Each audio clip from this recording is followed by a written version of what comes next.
You're sitting in the dark. The only light in the room is the cold blue glow of a screen that isn't yours. Your thumb hovers millimeters above it. Your heart beats like a trapped bird. You tell yourself you just need peace of mind. Just one thread, one name or the absence of one. Then your chest will finally settle. You think you're investigating a relationship, but what you're really doing is performing an autopsy on your own sense of safety. Most people think this is about trust. It's deeper than that. So here's the uncomfortable question. Are you looking for proof of their betrayal or a reason to abandon yourself first? This is the hidden trade-off of the digital search. When your finger swipes across that screen, it feels like you're moving closer to the truth. Like if you can possess the information, you can finally relax. But something else happens.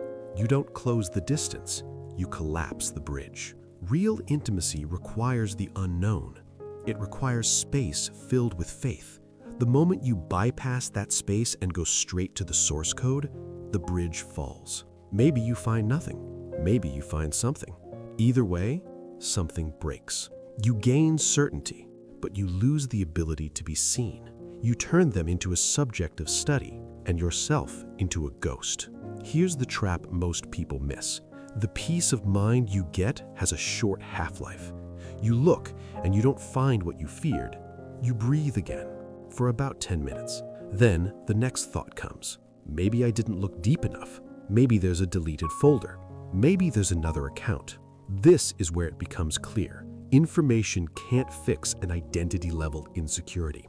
You're using an external tool to repair an internal fracture, and every search quietly confirms the belief that you are deceivable. This is Clarity Quest, a place to slow down and face the parts of us we usually hide, even from ourselves. As the pattern deepens, it shifts your identity. You stop being a partner. You become a detective. You might even feel proud of it. I'm intuitive. I just have a good gut. I'm not stupid. But notice what happens emotionally. When your identity depends on knowing, you become addicted to suspicion. The detective needs a case. If the relationship is calm, you don't feel safe. You feel exposed. This is the second loss. You lose your stillness. Your nervous system starts to feel safe only in hypervigilance. You regulate your emotions through surveillance. And one day, the shock hits. You aren't afraid of what they're doing. You're afraid of the silence that would exist if you stopped looking.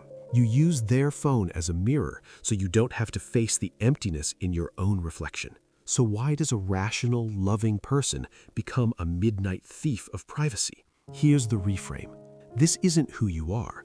It's a survival strategy. Maybe you grew up where the truth was unstable, where moods changed without warning, where what was said didn't match what was felt. You learned to read subtext to stay safe. Back then, hypervigilance was a gift. Now, it's sabotaging intimacy.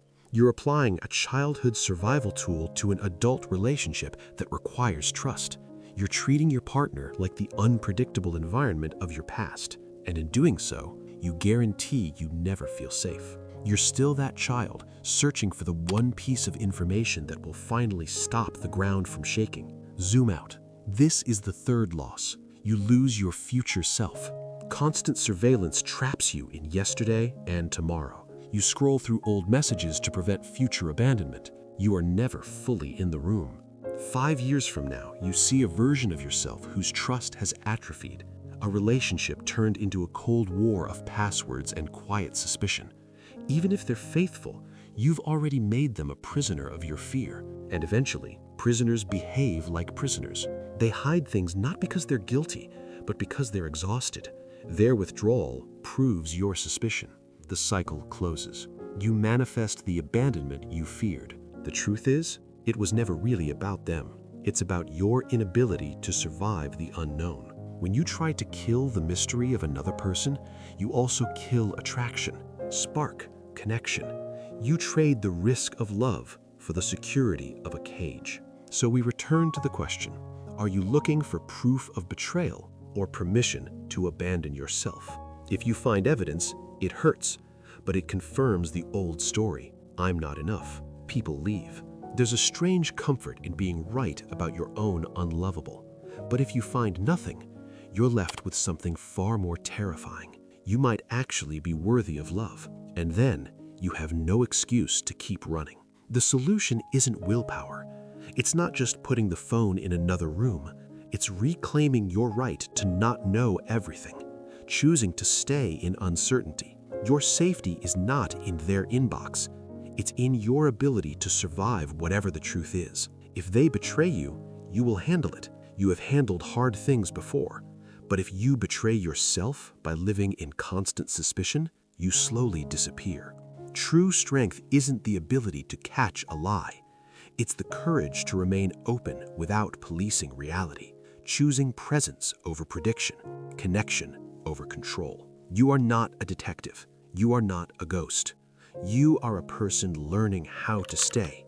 And sometimes, staying means resisting the urge to search for proof and choosing instead to trust your own ability to face whatever comes. That's where real safety begins.